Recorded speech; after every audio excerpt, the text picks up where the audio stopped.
चीन एक ऐसा प्रोजेक्ट बना रहा है जो चीन की नदियों को बदल देगा। दक्षिण से उत्तर तक पानी की कृत्रिम नदियां, पहाड़ों को चीरते हुए टनल्स और अरबों टन मीटर पानी का ट्रांसफर। लेकिन क्या यह सपना हकीकत बन पाएगा या पर्यावरण की तबाही? आज हम बात करेंगे south to north water diversion project की, जो चीन की जियोपॉलिटिक्स और मिलिट्री स्ट्रैटेजी को भी प्रभावित कर रहा है। चीन की भूगोल हमेशा से एक चुनौती रही है। यांगत्से और येलो रिवर सिस्टम्स ने पूर्वी चीन को हजारों सालों से समृद्ध बनाया है, जहां उपजाऊ मैदान और बढ़ती आबादी है। येलो रिवर वैली दुनिया की सबसे बड़ी कृषि भूमि में से एक है, लेकिन उत्तर और पश्चिमी इलाके सूखे और पहाड़ी हैं, जहां गोबी डेजर्ट फैल रहा है और धूल भरी आंधियां पानी की कमी को और बढ़ा रही हैं।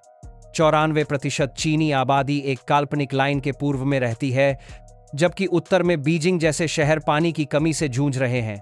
मध्य 20वीं शताब्दी में आर्थिक विकास के साथ ग्राउंड वाटर का अत्यधिक उपयोग हो गया, जिससे संकट गहराया। 1950 के दशक में माओ त्से तुंग ने दक्षिण से उत्तर में पानी ट्रांसफर करने का आइडिया दिया। 50 साल बाद 2002 में स्टेट काउंसिल ने इसे अप्रूव किया। ये मेगा प्रोजेक्ट 3 मुख्य रूट्स पर आधारित है: ईस्टर्न, सेंट्रल और वेस्टर्न। ये एक्वाडक्ट्स, टनल्स, रिजर्वॉयर्स और डैम्स का नेटवर्क है, जो दक्षिण के पानी को उत्तर में ले जाएगा। लेकिन क्या ये इतना आसान है? आइए देखते हैं ईस्टर्न रूट से शुरू करके। ईस्टर्न रूट यांगजो शहर के पास से शुरू होता है, जहां यांगत्से रिवर की ब्रांच से पानी पंप किया जाता है। दुनिया की सबसे लंबी आर्टिफिशियल वाटरवे जिंगहांग ग्रैंड कैनाल से होकर ये पानी येलो रिवर के नीचे से अंडरग्राउंड टनल से गुजरता है और तियानजिन शहर तक पहुंचता है। कुल 683 मील लंबा ये रूट 2002 में शुरू हुआ, लेकिन डिले से 2017 में पूरा हुआ। अब ये सालाना 1 बिलियन क्यूबिक मीटर पानी डिलीवर करता है, जो 10 मिलियन लोगों को फायदा पहुंचाता है। लेकिन क्या ये पानी साफ है? इंतजार कीजिए, आगे बताते हैं। अब सेंट्रल रूट की बात। ये रूट डेनजियांगको रिजर्वॉयर से शुरू होता है, जहां डैम की ऊंचाई 15 मीटर बढ़ाई गई ताकि पानी गुरुत्वाकर्षण से उत्तर की ओर बह सके, बिना पंपिंग के। लेकिन इसके लिए 300 से ज्यादा लोगों को हुबेई और हेनान प्रोविंस से रिलोकेट करना पड़ा।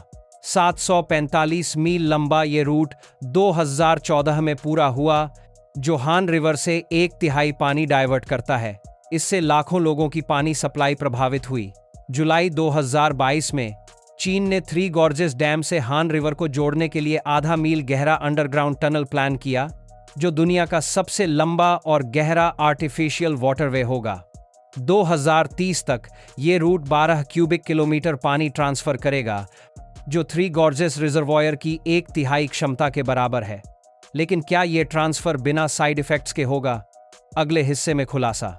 वेस्टर्न रूट सबसे चुनौतीपूर्ण है, जो अभी प्लानिंग स्टेज में है। ये यांगत्से को येलो रिवर से किंगहाई तिब्बत प्लेट्यू से जोड़ेगा, जो 2-3 मील ऊंचाई पर है। पहाड़ों को चीरते टनल्स और कठोर मौसम की वजह से ये 2050 तक पूरा होगा, जो 17 क्यूबिक किलोमीटर पानी डिलीवर करेगा और 100 मिलियन लोगों को फायदा पहुंचाएगा। अनऑफिशियल चर्चाओं में ब्रह्मपुत्र और मेकोंग जैसी ट्रांसबॉर्डर रिवर्स से पानी डाइवर्ट करने की बात हुई, लेकिन ऑफिशियल नहीं। भारत ने ब्रह्मपुत्र के फ्लो पर चिंता जताई है, इसे थ्रेट मानते हुए। क्या ये प्रोजेक्ट जियोपॉलिटिकल टेंशन बढ़ाएगा? सोचिए, चीनी सरकार के लिए ये प्रोजेक्ट सफलता की मिसाल है। स्टेट मीडिया कहता है कि ये 140 मिलियन लोगों को पानी दे रहा है, लेकिन लोकल ओपिनियन अलग हैं।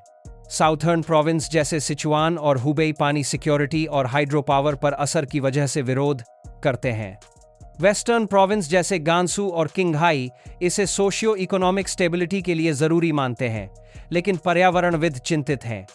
ये artificial waterways natural river flow को डिस्टर्ब करते हैं, जिससे 600 रिवर्स सूख गए।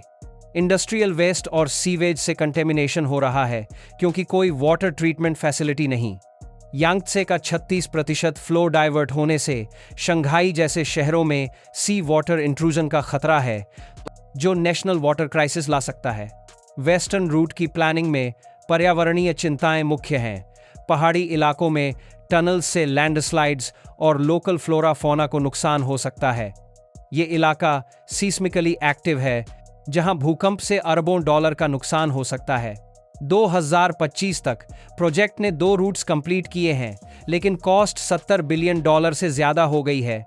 मेंटेनेंस के लिए 2000 मील नेटवर्क की जरूरत है।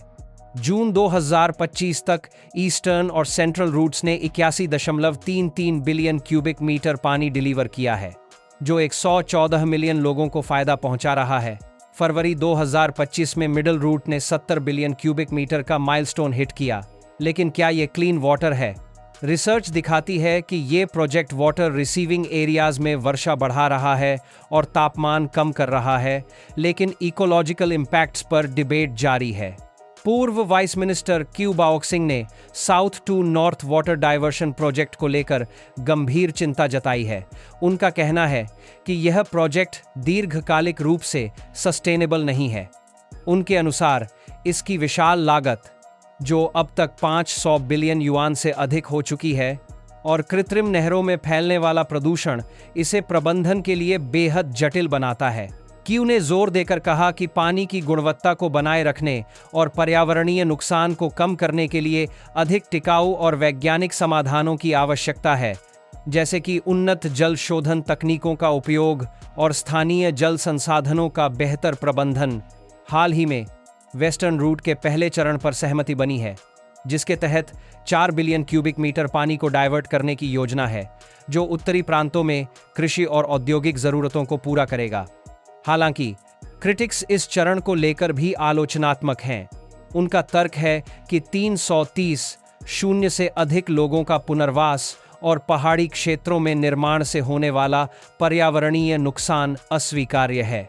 इस रूट के लिए प्रस्तावित टनल्स और एक्वाडक्ट्स किंगहाई तिब्बत पठार के नाजुक पारिस्थितिकी तंत्र को प्रभावित कर सकते हैं, जिससे वन्यजीवों और स्थानीय वनस्पतियों को अपूरणीय क्षति हो सकती है। इसके अलावा कुछ क्षेत्रों में मछली पालकों ने शिकायत की थी कि कृत्रिम नहरों में औद्योगिक कचरे और सीवेज के कारण पानी प्रदूषित हो गया, जिससे मछलियों की मौत हुई। हालांकि बाद में जल शोधन उपायों और सख्त निगरानी के जरिए इन समस्याओं में कुछ सुधार देखा गया, लेकिन यह मुद्दा अभी भी पूरी तरह हल नहीं हुआ है। क्रिटिक्स का यह भी कहना है कि प्रोजेक्ट का यह हिस्सा भूकंपीय रूप से सक्रिय क्षेत्रों में बन रहा है, जहां भूकंप का जोखिम इसे और भी खतरनाक बनाता है। इस तरह क्यू बाओक सिंह जैसे विशेषज्ञों की चेतावनी और पर्यावरणविदों की आलोचना इस प्रोजेक्ट की दीर्घकालिक व्यवहार्यता पर सवाल उठाती है, जिससे सरकार को वैकल्पिक रणनीतियों पर विचार करने की जरूरत महसूस हो रही है। ये प्रोजेक्ट चीन की मिलिट्री स्ट्रैटेजी को भी सपोर्ट करता है, क्योंकि उत्तर के इंडस्ट्रियल एरियाज डिफेंस प्रोडक्शन के लिए पानी पर निर्भर हैं। जियोपॉलिटिकली, ट्रांस बॉर्डर रिवर्स पर कंट्रोल से भारत और साउथ ईस्ट एशिया के साथ टेंशन बढ़ सकता है। अगर आपको ये स्टोरी थ्रिलिंग लगी तो कमेंट में बताएं, क्या चीन का ये प्रोजेक्ट दुनिया के लिए इंस्पिरेशन है या वार्निंग? लाइक करें, सब्सक्राइब करें, ताकि ऐसे और डॉक्यूमेंट्री एक्सप्लेनर वीडियोस मिलते रहें डिफेंस, जियोपॉलिटिक्स और ग्लोबल स्ट्रैटेजी पर। बेल आइकन दबाएं, नेक्स्ट वीडियो मिस न करें। Thanks for watching. मिलते हैं अगले एपिसोड में।